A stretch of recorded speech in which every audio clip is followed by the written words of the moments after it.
उम्मीद है आप लोग बहुत अच्छे होंगे और आप लोग मन लगा के पढ़ाई कर रहे होंगे। तो आज जो हम लोग फिर से आप लोग के लिए जो टॉपर सीरीज का जो वीडियो है वो कंटिन्यू कर रहे हैं हिंदी का।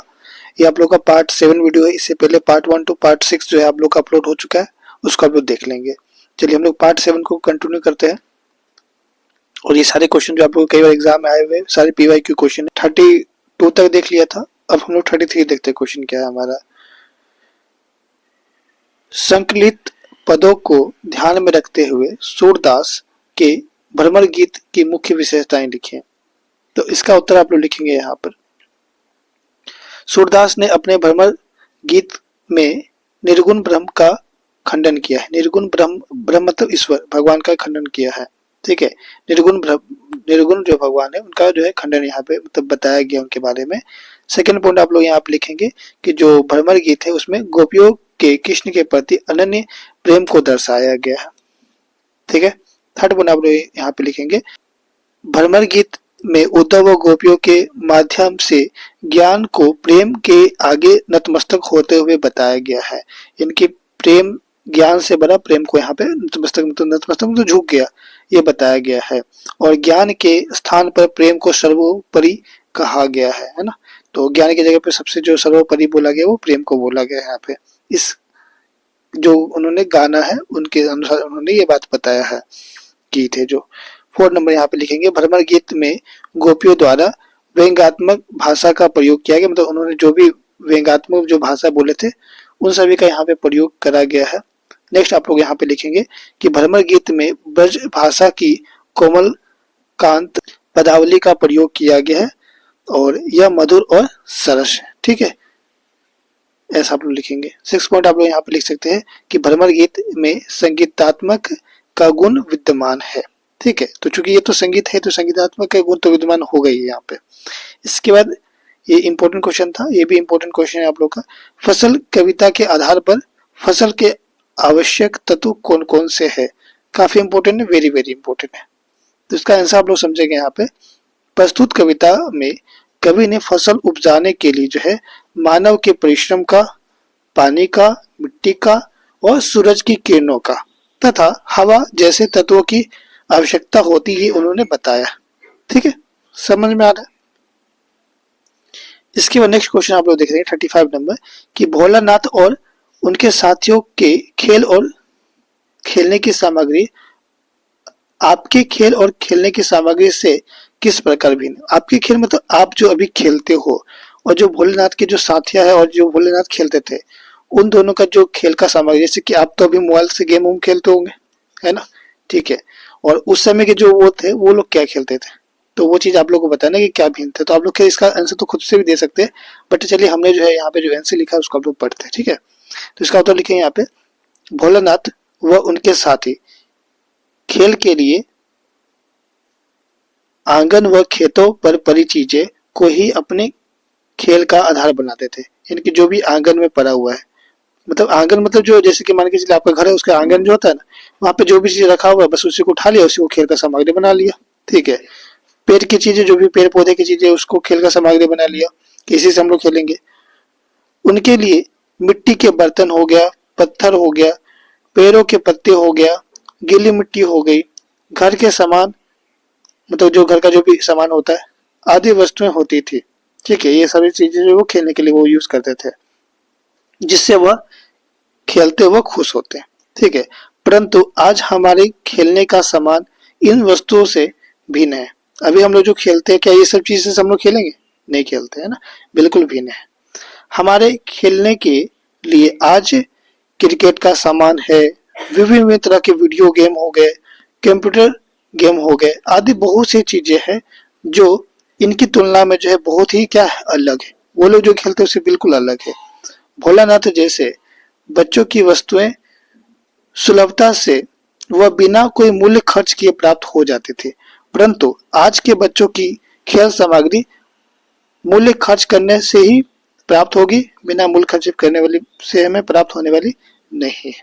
ठीक है, ये चीज है, समझ में आया।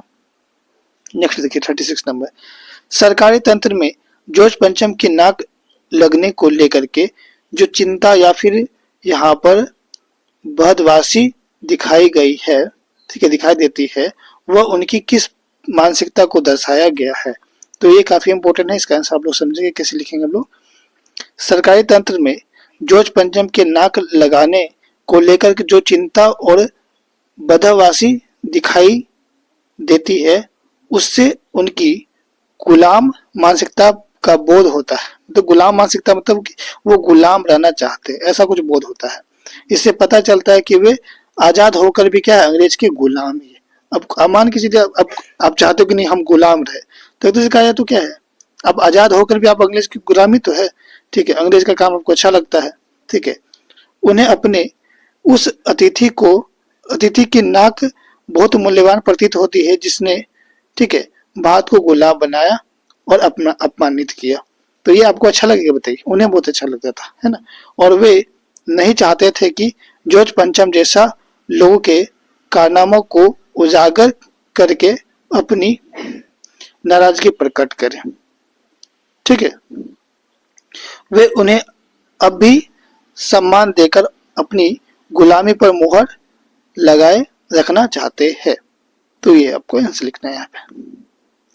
इसके बाद नेक्स्ट क्वेश्चन आप लोग देखेंगे यहाँ पे, ये काफी इंपॉर्टेंट क्वेश्चन है, वेरी वेरी वेरी इंपॉर्टेंट, है ना। कभी श्वेत तो कभी रंगीन पताकाएं का फहराना किन अलग अलग अवसरों की ओर संकेत करती है, ठीक है, आपको बताना है। तो इसका आंसर लिखेंगे आप लोग, काफी इजी क्वेश्चन है। तो सफेद जो पताका है वो बौद्ध पताका है, यानी कि शांति व अहिंसा की प्रतीक है, ठीक है। इन पर मंत्र लिखे होते हैं, यानी कि इसमें जो भी चीज है वो क्या, एक कुछ मंत्र लिखा होता है। एक बौद्ध पताका है, बौद्ध मतलब तो शांति, आप समझ सकते हैं, शांति वो अहिंसा, ठीक है, ये सब चीजों का प्रतीक है वो सफेद पताका है। यदि किसी बौद्धिस्ट यानी कि जो बौद्ध धर्म को मानने वाले उनकी मृत्यु होती है, तो उनकी आत्मा की शांति के लिए जो क्या किया जाता है, 108 पताकाएं जो है, कौन सी पताकाएं, श्वेत पताकाएं, ठीक है, 108 श्वेत पताकाएं जो फहराई जाती है। ये काफी इंपॉर्टेंट वर्ड है, इसको आप लोग ध्यान में रखेंगे।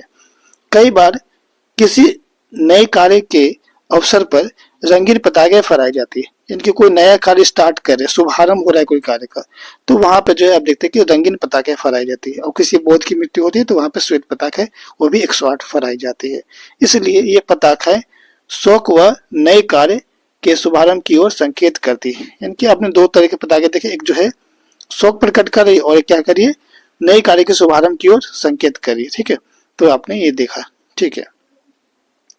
इसके बाद नेक्स्ट देखिए 38 नंबर क्या है हमारा, पठित पाठ के आधार पर बाल गोविंद जो है भगत के मधुर गायन की विशेषताएं लिखी, ठीक है। काफी इंपोर्टेंट सवाल, इसका आंसर हम लोग लिखेंगे कि बाल गोविंद भगत के गीतों में एक विशेष प्रकार का आकर्षण था, ठीक है। आप तारीफ कर दीजिए पूरा, है ना। खेतों में जब वे गाना गाते तो स्त्रियां के होठ बिना गुनगुनाए नहीं रह पाते थे, ठीक है। और गर्मियों की शाम में उसके गीत वातावरण को शीतलता भर देती थी। शीतलता मतलब ठंडा, है ना, मतलब बिल्कुल अच्छा लगता था। जब वे अपनी मंडली समेत गाना गाने जो है वो बैठते, तो उनके द्वारा गाए पदों को उनकी मंडली दोहराया करती थी। तो दोहराना मतलब जो वो बोलते उनका मंडली भी जो उनके साथ में जो थे वो भी बोलते थे, ठीक है, दोहराया करते थे, है ना। और उनका मन उनके तन पर हावी हो जाता था, ठीक है।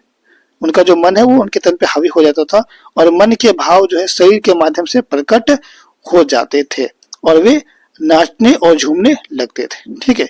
मतलब इतना जो है मोहित हो जाते थे, समझिए। इसके बाद नेक्स्ट देखिए 39 नंबर क्या है, पाठ में आए उन प्रसंगों का उल्लेख कीजिए जिससे फादर बुल्के का हिंदी प्रेम प्रकट होता है, ठीक है। काफी इंपोर्टेंट क्वेश्चन है, वेरी वेरी वेरी, है ना, इंपोर्टेंट। देखिएगा इसका आंसर आप लोग लिखेंगे कि फादर बोल्के ने पहला अंग्रेजी हिंदी शब्दकोश तैयार किया था और वे हिंदी को राष्ट्रभाषा बनाने चाहते थे। कौन, फादर बुल्के, फादर कामिल बुल्के, है ना। और यहाँ के लोग की हिंदी के प्रति उदासीनता देखकर वे क्रोधित हो जाते थे। यानी कि जो हिंदी को देखकर के जो उदासीनता था, मतलब उसे अच्छा नहीं लगता था, इसको देखकर उन्हें बहुत गुस्सा आ जाता था, क्रोधित हो जाते थे। और इन प्रसंगों से हमें पता चलता है कि वे हिंदी को कितना प्रेम करते थे, ठीक है, हिंदी के प्रेमी थे वो, ऐसा आप लोग यहाँ पे कर सकते हैं। नेक्स्ट क्वेश्चन देख रहे हैं यहाँ पे क्या है 40 नंबर, कि काशी में हो रहे कौन से परिवर्तन बिस्मिल्लाह खान को व्यथित करते थे, यानी कि दुखी करते थे, है ना। तो ये भी काफी अच्छा क्वेश्चन है, इसका आंसर हम लोग देखते हैं। देखिए, ठीक है, इसका आंसर हम लोग देखते हैं। काशी में बहुत सी परंपराएं लुप्त हो गई है, मतलब बिस्मिल्लाह खान देख रहे हैं कि बहुत सारी जो परंपराएं थी पुराने वाले सब लुप्त हो गए यहाँ पे, और संगीत, साहित्य और अदब की परंपराएं में धीमी धीमी कमी आ रही है। ठीक है, यानी कि धीरे धीरे कमी आ रही है। अब काशी से धर्म की प्रतिष्ठा भी लुप्त होती जा रही है। ठीक है, और वहां हिंदू और मुस्लिम में जो पहले जो भाईचारा जो होती थी वो अभी नहीं दिख रही है। ठीक है, भाईचारा पहले जैसे नहीं रही। इसके बाद पहले काशी जो है वो खान पान की चीजों के लिए विख्यात हुआ करता था, विख्यात मतलब फेमस था, परंतु अब उनमें परिवर्तन आ रहा है, चेंज आ रहा है, और काशी की इन सभी लुप्त होती परंपराओं के कारण बिस्मिल्लाह खान को क्या है, दुखी हो रही है। ठीक है, ऐसा आप लोग लिखेंगे। इसके बाद नेक्स्ट क्वेश्चन यहाँ पे आप लोगों को कहा जा रहा है कि गोपियों ने अपने वाक चातुर्य के आधार पर ज्ञानी उद्धव को परास्त कर दिया, उनके वाक चातुर्य की विशेषताएं लिखिए। ठीक है, तो ये तो काफी इंपॉर्टेंट क्वेश्चन है, ये हमने एक बार आपको करवाया हुआ भी है ना। तो चलिए इसको हम लोग स्किप करें, आप लोग ऐसे इसका आंसर आप लोग देख सकते हैं। ठीक है, आप लोग चाहे तो इसका स्क्रीनशॉट भी ले सकते हैं। ठीक है, देख लीजिए। सही, अब हम लोग आगे बढ़ जाए। ठीक है, नेक्स्ट क्वेश्चन यहाँ पे देख लीजिए क्या है हमारा 42 नंबर। स्मृति को पाथेय बनाने से कवि का क्या आशय है। ठीक है, तो स्मृति को, स्मृति मतलब यादें, उसको पाथेय मतलब अपना मार्ग बनाना, रास्ता बना लेना, इससे क्या आशय आप लोग को बताना है। तो इसका आंसर हम लोग लिखेंगे कि पाथेय का जो शाब्दिक अर्थ होता है वो सहारा होता है या फिर संबल होता है, और कवि के हृदय में किसी अति रूपवान के लिए गहरा प्रेम भाव था। ठीक है, किनके, तो जो हमारे कवि थे उनके उनके मन में। ठीक है, किसी जो है एक रूपवान के लिए जो बहुत गहरा प्रेम भाव था, और उनके प्रति जो मधुर यादें थी वे यादें ही उनके जीवन का क्या बन चुका था, आधार बनी हुई थी, और जिन्हें वह न तो औरों के सामने मतलब और लोगों के सामने प्रकट करना चाहते थे, और न ही स्मृति रूपी इस सहारे को अपने से दूर करना चाहते थे, मतलब इसे भूलना भी वो नहीं चाहते थे। कवि के मन में जो है वो छिपी जो है मधुर स्मृतियां उसके सुख का आधार थी, है ना, ऐसे आप लोग लिखेंगे। चलिए इसके बाद नेक्स्ट पार्ट जो है आप लोग को इसके बाद का जो क्वेश्चन है वो नेक्स्ट पार्ट में मिलेगा, तो हम लोग उस पार्ट में मिलेंगे। तब तक के लिए जय हिंद, जय भारत।